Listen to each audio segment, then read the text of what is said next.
السلام علیکم دوستو، میں ہوں آپ کا دوست مار جاوید اور آپ دیکھ رہے ہیں کھیڑا گوٹ فارم۔ پیارے دوستو، اس سال کی جو نومبر کی میری بریڈنگ تھی، کچھ بچے نومبر میں پیدا ہوئے ہیں، نومبر کے پہلے ہفتے میں، اور کچھ بچے اکتوبر کے آخری ہفتے میں پیدا ہوئے تھے۔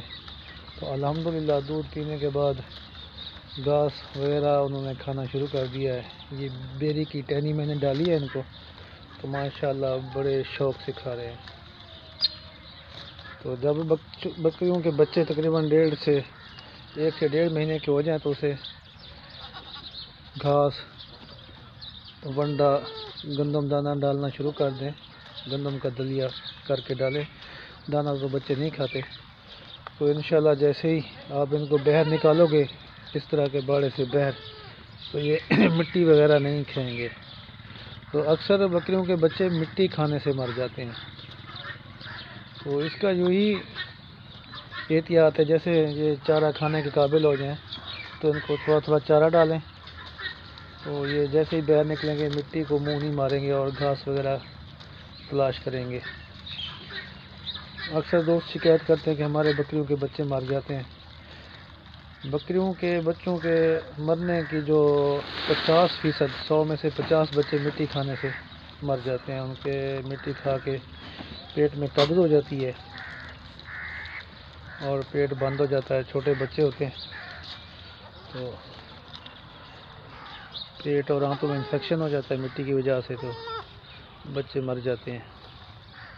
تو آپ بھی اسی طرح اگر آپ گوٹ فارمر ہیں یا 1-2 بکریاں آپ نے دوستوں رکھی ہوئی ہے تو اس کا یہی احتیاط ہے، جب 2 مہینے تک بچوں کو مٹی کی پہنچ سے دور رکھیں۔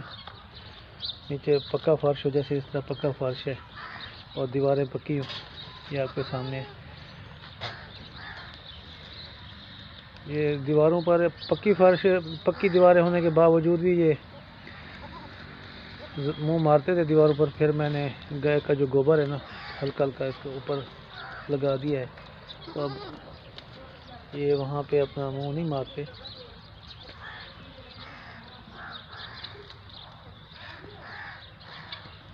تو اگر آپ کو یہی مسئلہ ہے تو یہی احتیاط کریں، بچوں کی مٹی کھانے سے بچائیں، تو انشاءاللہ آپ کے بچے کبھی نہیں مریں گے۔